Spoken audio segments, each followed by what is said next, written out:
어떤 내용이었죠? 네. 한겨레 신문에서 자료를 입수한 것 같습니다. 원세훈 원장의 지시 사항과 이행 자료에 대한 부분인데요. 원세훈 전 원장이 국정원 원장에 취임한 게 2009년 2월 12일인데 3월 3일자 지시 사항입니다. 그래서 이 노무현 전 대통령이 당시에 국가보안법 반대 의견을 이 당시 이 홈페이지를 통해서 작성했었는데 그것에 대해서 반대 심리전을 전개하라 그런 명령이었고요. 이후에도 이제 관련해서 계속 노무현 전 대통령을 공략하는 그런 이제 심리전을 했습니다. 당시에 반대 글로 거의 800개에 가까운 글을 올렸다고 하고요. 여기에서 세 가지 정도 저는 좀 주목해야 될 포인트들이 있는 것 같습니다. 첫 번째는 이명박 대통령이 당시에 2008년 이 광우병 쇠고기 수입 협상 때문에 계속 불통 대통령으로 밀리고 있었던 상황이었고요. 반면 낙향한 노무현 전 대통령 같은 경우에 노간지라고 불릴 정도로 국민들에게 상당히 지지를 얻고 있는 그런 국면이었습니다. 그랬었죠. 예. 그리고 그동안 이 사이버상에서의 어떤 여론 조작 문제는 광우병 쇠고기 협상 때 다음 아고라 등이나 거기서 전개가 됐었던 맥락이 있습니다. 그래서 갑자기 원세훈 원장이 취임하면서 가능했었던 것은 제가 봤을 때는 이제 이전에 그런 맥락이 있어서 어쨌든 이런 정도의 어떤 포인트를 두고 보시면 당시에 그런 극렬하게 그런 공작이 펼쳐졌던 것에 대해서 약간 좀 맥락을 이해하실 수 있을 것 같습니다. 예, 내용을 하나하나 좀 살펴보죠. 네. 이종 평론가님. 네. 일단 2009년 3월경서부터 본격 이게 자료가 좀 노출된 게 3월이고 그 전에 자료나 그런 것은 지금 출원만 가능하지 일단 우리가 오늘 말씀하고 있는 것은 2009년 3월 자료인 거죠. 예, 그렇습니다. 예. 근데 그때가 언제냐? 그러니까 원세훈 전 원장이 2월 달에 취임을 합니다. 아, 그렇죠. 예, 그러니까 자기가 이제 취임하고 나서 첫 번째 한 조치들이 이제 인사 조치죠. 예. 자기 사람을 심는 작업.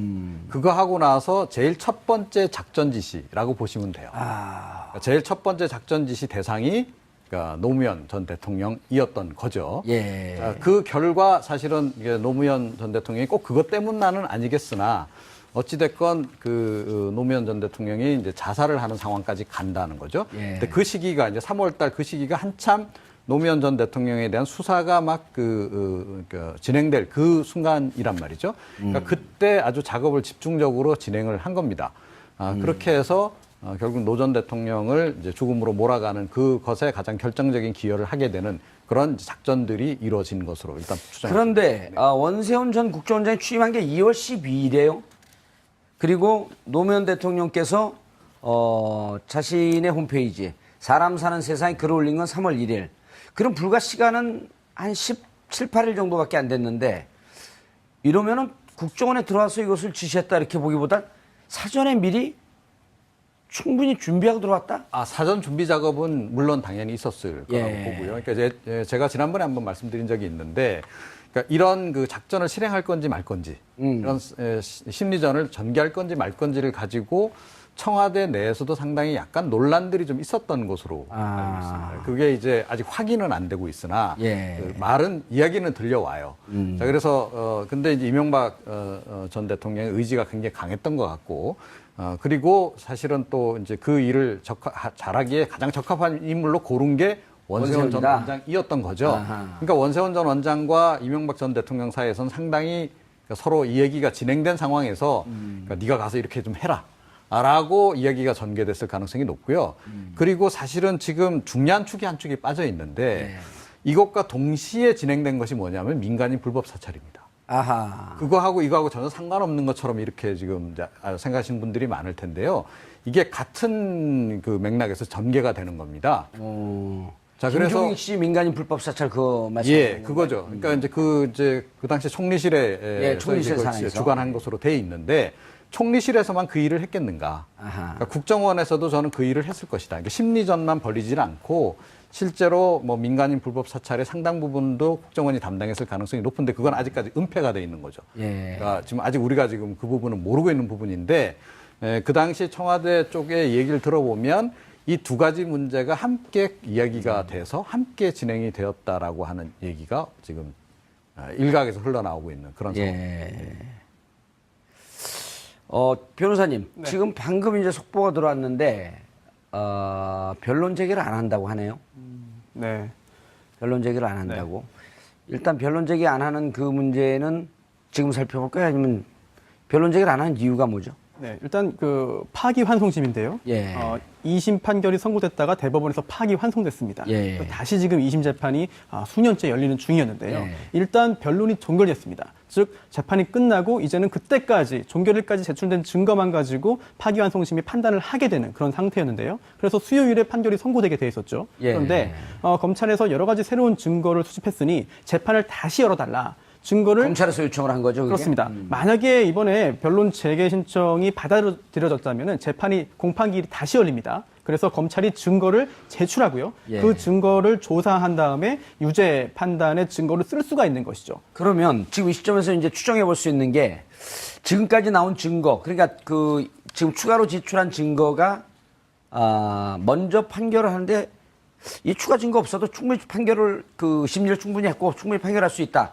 이렇게 봐야 되는 건가요? 아니면은 지금 추가로 들어온 증거가 좀 부담스러워서 여기도 뭐 형량이 좀 정해져 놓고 이렇게 가고 있다라고 하는 이런 의혹을 가질 수도 있잖아요. 전자에 가깝지 않을까 생각이 됩니다. 만약에 새로이 제출하려고 했던 증거, 예. 이게 증거를 무엇을 제출하겠다. 그러니 변론을 다시 열어주십시오라고 분명히 검찰이 법원에 이야기했을 것이거든요. 예. 그런데 법원에서 그러한 증거, 제출이 예상되는 증거들을 봤는데도 불구하고 변론 재개를 받아주지 받아들였다. 않았다라고 한다면은 이미 지금까지 제출된 증거만으로도 충분히 판단할 수 있다라고 결정한 것이 아닌가 이렇게 짐작됩니다.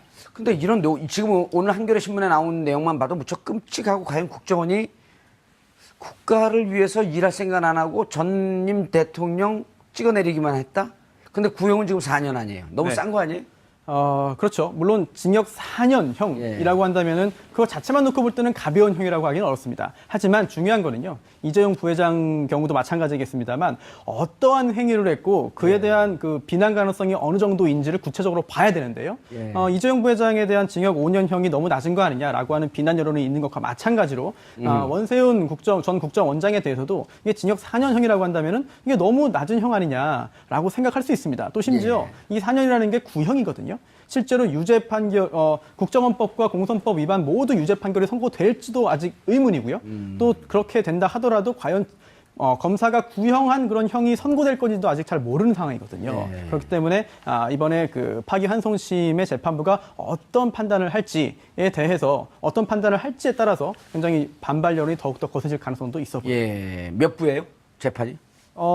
준비 안 해오셨죠? 네. 몇 분지는 모르겠는데 김대웅 부장판사로 알고 예, 있습니다. 김대웅 네. 부장판사 몇 기예요?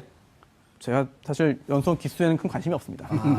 그렇죠. 로스쿨 출신. 아니, 저는 연수원 기수에 따라서 뭐 판결이 뭐 선고된다라고 하는 생각을 별로 하진 않습니다. 아니 근데 1차 동창들 만나면 야 너 몇 기냐? 아주 안 좋은 거죠. 아 그래요? 네, 그럼요. 없애야죠 그런 거. 그런 거 없애기 위해서 로스쿨이 나온 거 아니겠습니까? 로스쿨 일기. 네. 일기는 왜 중요하죠? 일기 뭐 그렇게 중요한 거 없습니다. 네. 기수는 중요하지 않습니다. 고정 기자님. 네. 다른 사람 이렇게 질문 훅 들어갖고 당황하면 되게 좋아하세요? 남의 고통은 나 행복이다. 자, 근데 2008년도에 알파팀이라고 하는 게 만들어졌어요? 예. 거기에서 이제 이 연결되었다라고 봐야 될 것 같은데 예. 그 단기간 내에 그런 과제를 수행해서 이 바로 800개의 댓글을 달 수 있었던 것은 제가 봤을 때는 아고라에서 네. 이미 그런 이제 여론전을 같이 대응해봤기 때문에 가능했던 것 같은데 제가 아까 좀 세 가지 관전 포인트 얘기하면서 하나 좀 이렇게 간과했던 게 있는데 그 총리실 민간인 불법 사찰 문제도 그렇고 그동안에 했던 정부에서 하지 말아야 될 일들을 제가 봤을 때 이제 원세훈 전 원장이 취임하면서 다 끌어모아 가지고 예. 국정원에서 하게 되지 않았느냐. 사실은 국정원의 업무 범위에 전혀 없는 일이지 않습니까? 그러니까 무슨 지금 간첩을 잡는 것도 아니고 어떤 우리의 경제 이 외교를 하는 그런 부분도 아니고 그런 상황인데 이거는 정치 어떻게 보면 공작인데 그런 어떤 그 업무를 하기 위해서 원세훈 전 원장이 이제 여기 임명됐고 거기에 맞춰서 이런 일을 하게 된 그 기점으로 이제 이 사건을 바라봐야 될 것 같습니다. 그러니까 음험한 작전을 한 거죠. 음성적 작전. 그러니까 이 MB 정부 때 사실은 국정홍보처가 있지 않습니까? 국정을 홍보하고 뭐 4대강 사업 같은 거 예를 들어서 홍보해야 될 필요성이 있으면 국정홍보처에서 다 하는 거예요. 그 당시 국정홍보처가 사실은 그 이전 정부에 비해서 예산을 거의 2배를 썼습니다. 그리고 또 청와대 또 아시다시피 홍보수석실 있죠. 다 그런 기능들, 그러니까 정상적으로 국정을 홍보하고 이명박 정부에 대해서 치적에 대해서 홍보할 수 있는 기구들이 제대로 작동을 하고 있었고 오히려 더 활발하게 활동하고 있는 상황에서 추가로 이게 더 필요했다라는 거예요. 그럼 이 부분은 이쪽에서는 그럼 무슨 일을 했겠습니까? 공개적으로 할 수 없는 것을 다 했다라는 얘기거든요. 그러니까 공개적으로 알려지면 안 되는 일들을 한 거죠. 그러니까 예. 불법 내지 탈법의 의혹이 상당히 있는 활동들을 결국은 한 거다. 이렇게 이제 봐야 되는 거죠. 그리고 사실은 그 당시에 이미, 그러니까 저도 그때부터도 이제 방송 활동을 하고 있었는데 그때 방송가에서 떠돈 얘기 가운데 하나가 심지어 작가들 뭐 성향 조사를 한다. 이런 얘기까지 있었거든요. 블랙리스트. 자, 그래서 사실은 어허. 그 박근혜 정부 때 만들어진 블랙리스트 그것이 그러니까 그냥 만들어진 것이 아닐 가능성이 높다. 예. 그러니까 이명박 정부 때 한번 했기 때문에 그거를 인수인계 받아서 그대로 다시 한번 했을 가능성이 좀 더 높지 않나 이렇게 생각합니다. 예, 이전 평론가님. 근데 이제 근원을 좀 따져볼 필요가 있는데 도대체 이명박 대통령은 정권을 잡고 나서 왜 국정을 하는 이런 부분에 대해서 신경을 쓰지 않고 국민들을 세뇌하려고 했고 여론을 조작하려고 했고 국민들을 감시하려고 했는지 그게 2008년 촛불에 되어서 그랬다? 이렇게 보는 분들이 많거든요. 그것보다는 예. 오히려 그때부터 본인이 벌이고자 하는 일 가운데 예. 상당히 국민들로부터 반발을 유발할 수 있는 4대강. 예, 그런 사업들. 아하. 근데 그 반발만 단순히 저는 의식한 것 같지는 않아요. 그러니까 뭔가 그 뒷배경이 있는 일들이 진행되었기 때문에 예. 그거를 숨길 필요성이 있었던 거 아닌가. 그러니까 그 이전보다는 그 앞으로 이뤄질 일들에 대한 대비의 차원에서 이거를 시작했을 가능성이 높지 않나 저는 그렇습니다. 예. 고재일 기자님, 네. 역사에 대해서 좀 잘 아시죠? 뭐 그렇게 잘 알지는 모두 문제 못하지만 전문가니까. 그 임진왜란 때 그 왕이 누구였었죠? 선조였죠. 선조였었죠. 예. 선조 집권이 28년인가 그래요.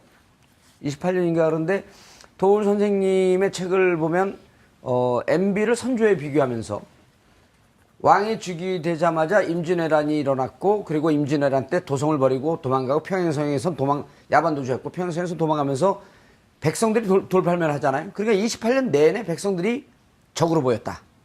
MB도 집권하자마자 쇠고기 촛불 집회가 일어나는 걸 보고 국민들이 적으로 보이고 이게 좌파 세력의 준동 때문에 그랬다. 이렇게 분석하는 관점도 있거든요. 네. 지금 이제 이종 평론가 보기에는 이후의 작업을 위해서 정지 작업을 하고 자락을 깔기 위해서 그랬다라고 보는 관점도 있는가 하면 국민들에 대한 반감, 거부감, 증오 막 이런 게 있었다 이렇게 보는 시각도 있던데요. 그러니까 뭐 제가 중립적으로 표현하자면 두 가지 다인 것 같습니다. 그러니까 어느 쪽이 컸는지는 모르겠지만 어쨌든 확실하게 당시 광우병 촛불 집회에 대한 트라우마도 있었던 것 같고요. 그리고 그렇게 해서 단도리를 해야겠다라는 그런 예. 강한 의식. 그리고 그렇지 않으면 내가 앞으로 4대강 사업이든 뭐든 해나갈 수가 없겠구나. 예. 그래서 그런 걸 했었고 박근혜 정부에 지금 나타났던 적폐들이 이명박 정부에서 사실은 선행되었었습니다. 예. 그런 블랙리스트와 관련해서 이 TV 시사 프로그램의 작가까지 아하. 그렇게 이제 챙기는 것. 그리고 당시 PD수첩 소송 때 김은희 작가를 고소를 했었어요. 그러니까 방송 프로그램에서 그랬죠. 제작 방송사와 책임 PD와 PD 외에 방송 작가를 고소한 건 처음이었고요. 어허. 그리고 이 뒤에 박근혜 정부의 문학의 인물 블랙리스트가 작성됐는데 예. 이명박 정부 때도 똑같은 게 작성됐습니다. 근데 이름이 달랐어요. 뭐냐면 문화 균형화 전략이라고. 그러니 지금 좌파 쪽으로 기울어져 기울어있으니 있으니. 그래서 좌파 인물들은 솎아내고 예. 그리고 우파 쪽을 키우자 하는 이제 그런 것들을 했었고 이런 그 작업들이 다 이루어졌습니다. 알겠습니다. 손수 변호사님, 네. 오래간만이에요. 제가 지금 누구 성대모사 하는지 아시겠죠? 짐작합니다. 네. 그거예요. 지금 약간 목이 좀, 아파 죽겠네. 약간 좀 긴장하고 계실 것 같은데 그 부분. 예. 그리고 여기서 그 카메라 원샷 잡아주셔야 돼요. 이렇게 얘기할 때 중요한 행동이 있습니다. 손수 변호사님. 너무 오셨어요? 너무 빨랐고. 너무 특정되는 거 아닙니까? 아니, 제가 왜 이 말씀을 드리냐면, 이렇게 해서 검찰은, 소환 조사를 하고, 여론을 조작을 하면서 결국은 5월 23일 날 노무현 대통령께서 스스로 목숨을 끊는, 노무현 대통령 서거하는, 참사가 발생이 되죠. 그리고 나자마자, 그럼에도 불구하고 국정원은, 이거 우리가 뭔가 문제가 있었던 거 아니야? 여론 조작했던 거 문제가 아니야? 하지 않고, 노무현 대통령의 죽음을 좌파의 책임으로 몰고 가는 그런 여론 조작을 또 했단 말이에요. 네, 그렇습니다. 이게 온 국민이 슬픔에 빠져 있을 때. 그렇습니다. 이게 국민들의 보편적인 그런 감성과 감정과 또 좀 별개의 그런 생각들을 했던 것 같은데요. 이제 많은 국민들이 안타까워하고 많은 국민들이 검찰의 무리한 수사와 모욕감을 주는 행동들이 어떤 결국은 그런 참극으로 이어진 게 아니냐라는 생각을 하고 검찰을 많이 비판했습니다. 그리고 예. 또 당시에 석연치 않은 정황들이 지금 이제 와서 조금씩 또 드러나는 중이거든요. 예. 그런데 당시에 이런 권부 상층부에서는 이런 일들을 계속했다라고 생각을 하니까 아까 그 의원님 말씀하신 대로 굉장히 끔찍하다라는 생각이 들고요. 또 결국은 드러날 것 같아요. 이번에 정권이 교체되지 않았다면은 아예 드러나지 않았거나 아니면은 드러난다 하더라도 한참 후에 예. 공소시효가 다 완성된 후에 드러났을지 모르는 행동들이 그나마 이제라도 조금씩 밝혀질 가능성이 생겼다는 점 그 자체에 대해서는 그래도 다행이라고 생각합니다. 그런데 예. 중요한 대목이 사실은 이번에 오늘 보도에 나왔죠. 이게 뭐냐면 그 당시 이제 국정원에서 만들어진 보고서 중에 예. 청와대가 격려했다. 라고 하는 문구가 있는 내용이 이번에 나왔다라는 거죠. 이종훈 평론가 잘했어요. 네. 잘했다라고 하시면 안 되죠. 그런 목소리를 내시는 분은. 예, 그럼- 큰일 난 거죠. 큰일. 왜요? 그러니까 당사자에게 지금. 아니, 지금 청와대 그때 2009년 당시로 돌아갔어. 그러니까요. 예. 그 본인 지금 당사자 아니세요? 예. 누가 당사자예요? 당사자 연출 지금 하고 계시는 거 아니세요? 아, 지금 저 진행 중인데. 예. 그래서 그러니까 청와대가 격려했다라는 게 예. 청와대 누가 격려했겠습니까?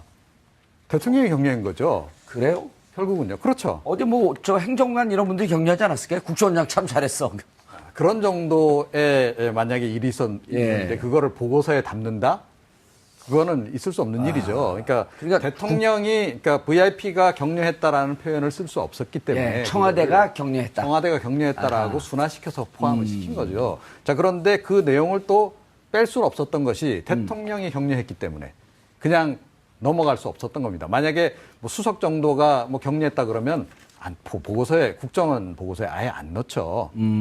예, 그렇지 않습니까? 상식적으로? 그리고 청와대가 격려했다라고 하는 것이 국정원장에게 일정 정도의 승인을 주고 그 전에 다 지시를 내렸고 그것을 잘 이행했기 때문에 격려를 하겠죠. 격려를 하고 또 원세훈 국정원장 이거 봐라. 네. 청와대에서도 이렇게 긍정적으로 보고 있다라고 하는 것을 직원들에게 보여줄 필요가 있었던 거죠. 보여줄 필요가 있었기 때문에 보고서에 그렇게 표현을 한 줄을 넣은 것이고 굳이. 예. 네. 교감이라는 표현을 쓰셨는데 사실 누가요? 의원님께서 쓰지 않으셨나요? 아, 그래요? 이종훈 평론가 제가 쓰고. 예, 교감. 저를 엮어놓지 마세요. 감옥 갈 사람 한 사람은 네, 알겠습니다. 아니, 사실은 그 교감보다도 수위가 높은 단어를 써야 마땅하지 않을까. 그럴 가능성이 높아 보여요. 그래서 예. 단순히 교감이 아니라 지시 이행. 네, 그렇습니다. 뭐 아하. 승인 정도를 넘어서 직접적인 지시 또는 뭐 포괄적인 지시가 있었고 그에 그러네요. 따른 이행한 게 아니냐라는 의심도 충분히 할 수 있는 상황이죠. 현재로서. 국정원장이 자체적으로 이게 지금 엄청난 국정농단도 아니고 국정원이 해서야 안 될 일을 하는데 이걸 해갖고 스스로 하고 사후 보고에 쓸 리는 없을 거 아니에요. 그렇죠. 일단 그 당시는 이게 법의 단죄를 받을지 생각을 못했겠지만 예. 지금 와서 보면 이게 국정원법 위반이고 또 그 중에 일부는 또 공선법 위반일 수도 있는 거거든요. 예. 그렇다고 한다면은 범법이고 또한 범죄 행위인데 이걸 과연 아무리 복심이라 하더라도 원세훈 전 국정원장이 혼자 당시 결정권자의 의사와 완전히 무관하게 했겠느냐. 오히려 그렇게 짐작하는 게 더 이례적입니다. 그렇다면 여러 가지 합리적인 의심을 할 수 있겠죠. 불법 사찰의 상당 부분도 국정원이 담당했을 가능성이 높은데 그건 아직까지 은폐가 돼 있는 거죠. 예. 그러니까 지금 아직 우리가 지금 그 부분은 모르고 있는 부분인데 그 당시 청와대 쪽의 얘기를 들어보면 이 두 가지 문제가 함께 이야기가 돼서 함께 진행이 되었다라고 하는 얘기가 지금 일각에서 흘러나오고 있는 그런 상황입니다. 예. 변호사님, 지금 방금 이제 속보가 들어왔는데, 변론 제기를 안 한다고 하네요. 네. 변론 제기를 안 한다고. 일단 변론 제기 안 하는 그 문제는 지금 살펴볼까요? 아니면 변론 제기를 안 하는 이유가 뭐죠? 네, 일단 그 파기환송심인데요. 예.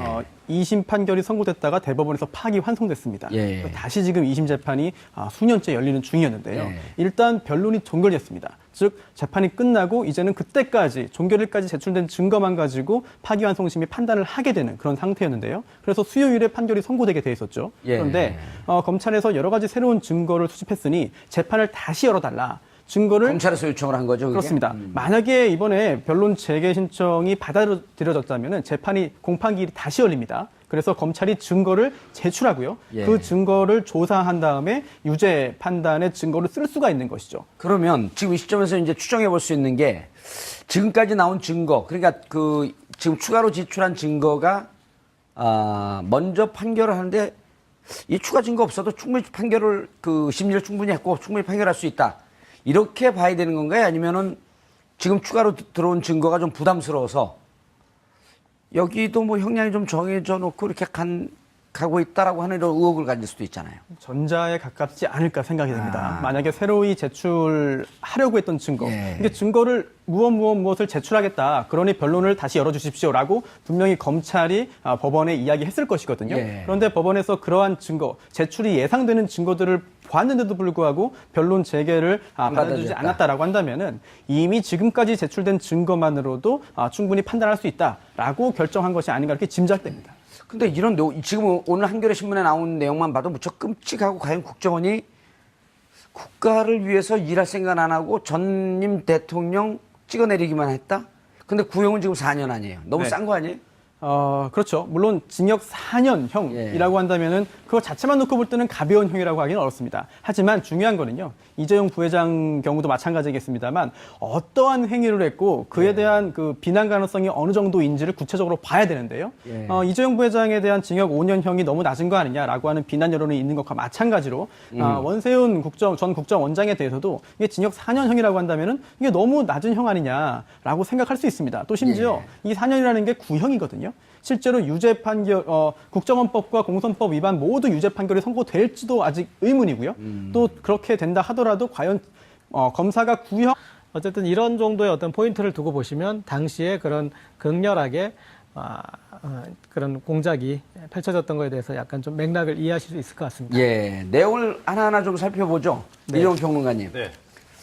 일단 2009년 3월경서부터 본격 이게 자료가 좀 노출된 게 3월이고 그 전에 자료나 그런 것은 지금 출원만 가능하지 일단 우리가 오늘 말씀하고 있는 것은 2009년 3월 자료인 거죠.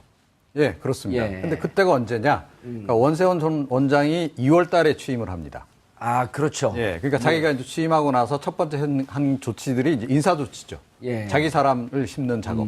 그거 하고 나서 제일 첫 번째 작전 지시라고 보시면 돼요. 그러니까 제일 첫 번째 작전 지시 대상이 그러니까 노무현 전 대통령이었던 거죠. 예. 자, 그 결과 사실은 이게 노무현 전 대통령이 꼭 그것 때문만은 아니겠으나 어찌됐건 그 노무현 전 대통령이 이제 자살을 하는 상황까지 간다는 거죠. 예. 근데 그 시기가 이제 3월달 그 시기가 한참 노무현 전 대통령에 대한 수사가 막 진행될 그 순간이란 말이죠. 그러니까 그때 아주 작업을 집중적으로 진행을 한 겁니다.